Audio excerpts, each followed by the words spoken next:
Vamos, Maxima. Welcome back to the Chamber of Theories.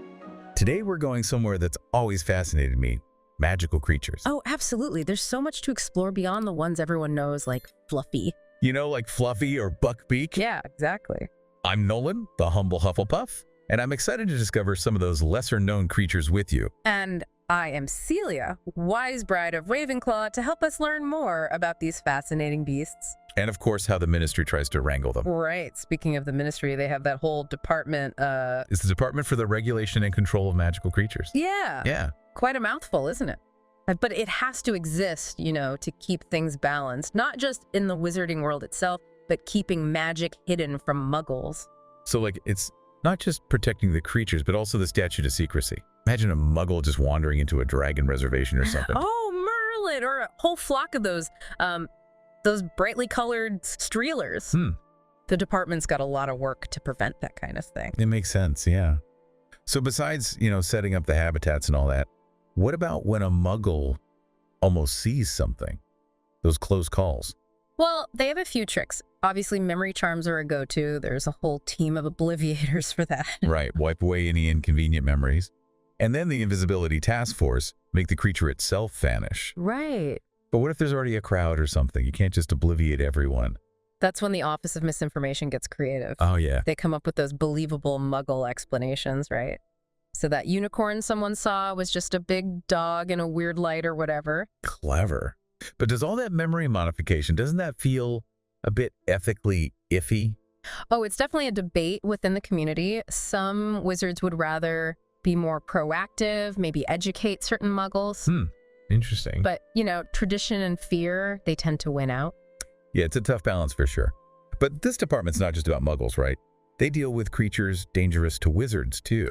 Like those Erumpent horns. Didn't Hagrid have some? Not exactly something you want just lying around. Absolutely not. They have a classification system, based on how dangerous a creature is. Right. The X system. Right. From 1X for harmless. The blobberworms. Exactly. All the way to 5Xs. That's for, the wizard killers. Like the Quintape. 5Xs, that's the stuff of nightmares. Even experienced wizards steer clear of those. Makes sense. So everything in between is, well, a bit more manageable. Right. Different levels of expertise needed. Take the Krupp, for example. Hagrid bred those. The Krupp, that was classified XX. Yes. Harmless, maybe domesticated. So like a magical dog, basically. Although that forked tail might cause some confusion in a muggle park. I imagine so. And then you have something like the Nundu. That's XXXX. Dangerous, needs specialist knowledge. Basically a giant leopard-like thing, poisonous breath. Wow. Could wipe out a whole village. Not something you want to run into. Definitely not. But, the Ministry's fascinating and all, but what about those lesser-known creatures we talked about? The ones that don't get as much attention. You're right. Let's get to the heart of our deep dives today. Let's go beyond the familiar and look at some of the creatures lurking in the shadows. Okay, I'm ready. What's first? Let's start with the Ashwinder. It comes from magical mishaps, really. Fires left to burn unchecked. Ah, yeah, the Ashwinder. A fiery serpent lays those super hot eggs and then vanishes within an hour. Gone. Fleeting, but pretty destructive. Imagine this pale gray thing, glowing red eyes, just rising from the embers in your fireplace. Yikes. Not exactly the kind of house guest you want. No, thank you. And speaking of disappearing acts, what about the Diricol? That's the one muggles think they wiped. Dodo. But this extinct bird's got a neat trick. It can just vanish in a puff of feathers, reappear somewhere else. So while muggles are all sad about the dodo, the Diricol's just off doing its own thing. It really makes you think, what else is out there that we think is gone, but it's really just hidden magic? A fascinating thought. And let's jump to another unusual one, the clabbard. Oh yeah, the Clybert. This one I always liked.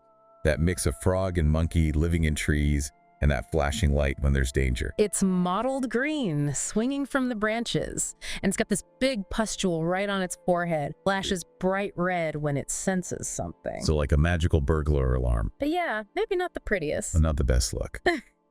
And speaking of appearances, I hear the Bundamum's not exactly winning any beauty contests. Oh, that's one way to put it. If your house smells like old socks and rotting wood, you might have a Bundamun problem. Lovely. What's it look like?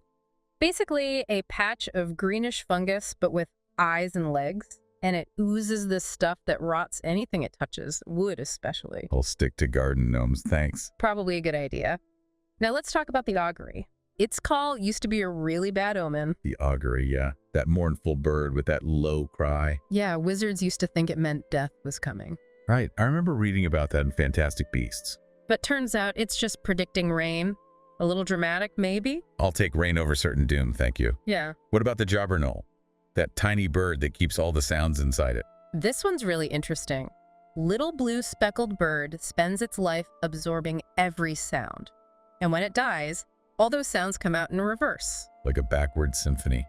I bet it's not very pleasant to hear. Probably not, but the feathers are valuable, used in truth serums and memory potions. So even in death, the jobberknoll can reveal secrets. I guess so. And now for a water creature, the kappa. Oh yeah, the kappa. Always like this one. What is it, like a monkey with scales or something? Pretty much. It's got scales and a hollow on its head to carry water. Hangs out in rivers and lakes, sometimes tries to drag people in. Definitely not something you want to bump into while swimming. No, but it's got a weird weakness. A cucumber with your name carved on it. That's it. Apparently. Even fearsome creatures have simple vulnerabilities. It's true. Sometimes the simplest solutions work best. Well, we've talked about some strange and dangerous creatures, so maybe now we should talk about one that's a bit more, well, scary. Ah, you mean the lethofold. Definitely the stuff of nightmares. The lethofold, the living shroud. Like a thin black cloak that glides along the ground, attacks you in your sleep. Not a good way to go. It suffocates you, digests you right there, leaves no trace behind. Nope, that's not one you want to see in your dreams or anywhere else. Definitely not. Maybe we need something a bit brighter to end on, right? I agree. What about the streeler? Oh, that's a good one. It's basically a giant snail, but it changes color. A giant rainbow snail. Sounds pretty. It is, but here's the catch. It leaves a trail of venomous slime that burns everything. Oh, so beautiful but deadly. That's a great way to put it. A reminder that even pretty things can be dangerous. Well, we've covered a lot today. From fiery serpents to vanishing birds, from stinky fungus to, well, we won't dwell on the lethofold. Indeed, the wizarding world is full of the most amazing and strange life forms. And we've really only scratched the surface. We have so much more to learn, and it really makes you think, you know, what else is out there? What other secrets are hidden? Like deep in the forbidden forest or down in those magical lakes? It's not just the creatures themselves, right? It's what they tell us about the wizarding world. And how it's different from the muggle world? Exactly. Like the deer call. Muggles think they made it go extinct. They feel guilty about it. The dodo. Yeah, the dodo. But in the wizarding world, it's just, well, it's living its life. Vanishing whenever it wants. Exactly.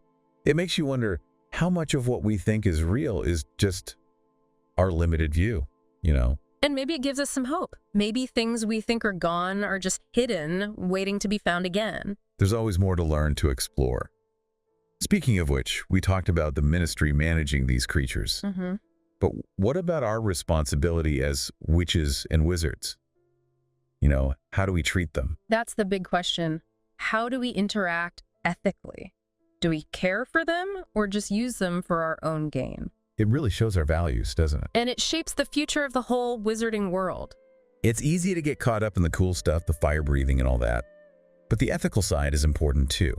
Take the jobberknoll, for example. A creature that's basically a living memory. Holding on to every sound. And we use its feathers for potions to mess with memories. Does that seem right? I don't know. Makes you think about how we could misuse these creatures. And the kappa. Potentially dangerous, but all it takes to stop it is a cucumber. Right. Shows that understanding, respect, that can go a long way. Fear often comes from not knowing. The more we learn about these creatures, the less we have to be afraid. Though some of them, like the lethofold, pretty hard to not be scared of that. I know what you mean. Some creatures, even when you know about them, they're just terrifying. The wizarding world, it's full of wonder, but it has a dark side too. Exactly. Light and shadow, beauty and danger. Always making us question, learn, grow. And maybe even see a bit of ourselves in these creatures. The good and the bad. Well, I think we've given everyone a lot to think about. Anything else before we wrap up? You know, all the creatures we talked about, it's really just a tiny part of the magical world. So much out there just waiting to be found. And maybe some of those secrets are already right in front of us. In the creatures we know. We just have to look closer, ask the right questions. And that's where you all come in, right? Our fellow theory crafters. We want to hear what you think about all these creatures. What really grabbed your attention? What questions popped into your head? Any theories about, I don't know, where they come from, what they can do? Their role in the whole wizarding world? Anything. Let us know down in the comments. And if there's another lesser-known creature you'd like us to cover? Yeah, tell us. We're always looking for new mysteries. You might even inspire our next deep dive. Who knows? So if you enjoyed this look at the strange and wonderful creatures beyond Hogwarts, don't forget to subscribe and hit that notification bell so you don't miss our future adventures here in the Chamber of Theories. Until next time, keep those wands at the ready. And remember, the chamber awaits. Lumos Maxima.